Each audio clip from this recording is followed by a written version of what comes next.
Now to our ABC News exclusive with President Obama, waiting just like the rest of us to hear from that grand jury, bracing for possible violence. That's where we began. Your FBI has warned about possible violence in the wake of that decision. What is your message to the people of Ferguson and others who are looking to protest? Well, I think first and foremost, keep protests peaceful. This is a country that allows everybody to express their views, but using any event as an excuse for violence is contrary to rule of law and contrary to who we are. In Ferguson, part of what I've asked Eric Holder to do is to not just engage with the folks in Ferguson, but to engage nationally in a conversation between law enforcement and communities of color that oftentimes feel as if they are not being treated fairly by law enforcement officials.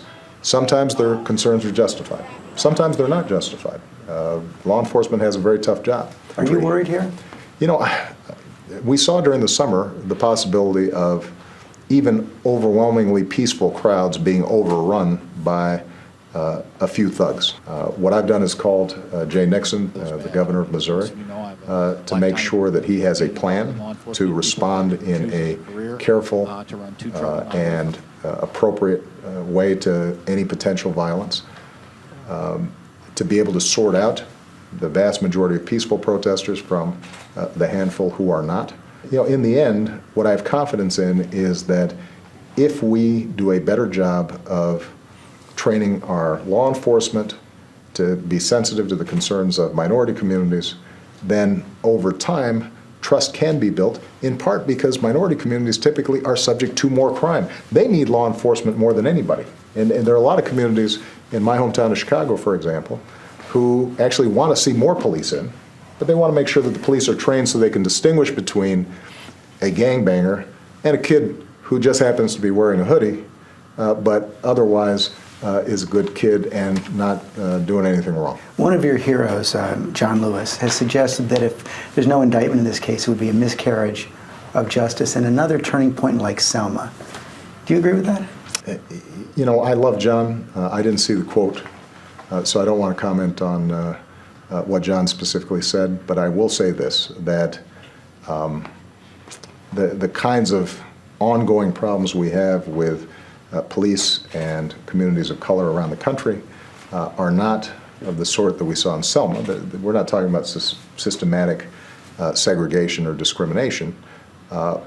They are solvable problems if, in fact, law enforcement officials are open to the kind of training and best practices that we've seen instituted in a lot of parts of the country. Do you think it would make sense for you to go to Ferguson after this decision? I'm going to wait and see how the response comes about. But what does make sense is for not just me, but my entire administration to work with willing partners at the state and local level to see how we can address some of these systematic issues. What about the broader issues of race? I mean, I was struck by a poll I saw recently and said since 2009, the number of African Americans who think that race relations are getting better has actually gone down. My own experience tells me that race relations continue to improve. If you think about, just in our lifetimes, we're about the same age, where we've traveled, there's no way to say that somehow race relations are worse now than they were 10 years ago, 20 years ago, or 50 years ago. Part of what happens is that they get a lot more attention today. Occasionally, problems that used to be pretty common 20, 30 years ago weren't videotaped. Everybody knows it instantly. Now, somebody's got a camera and people see it, and it could be a good thing sometimes. Which is a good thing. I mean, a good thing in the sense that it lays bare, and I've said this before, as an African-American male, there have been times where I experienced discrimination as a young man. It's been a while since it happened.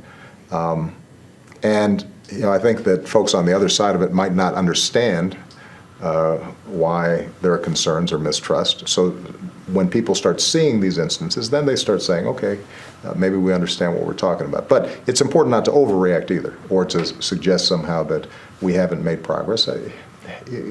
One of the things that I think the presidency drives home is, in a democracy, progress is incremental, and it goes in stutter steps, and sometimes there's some backsliding, but the overall trajectory, I think, is positive.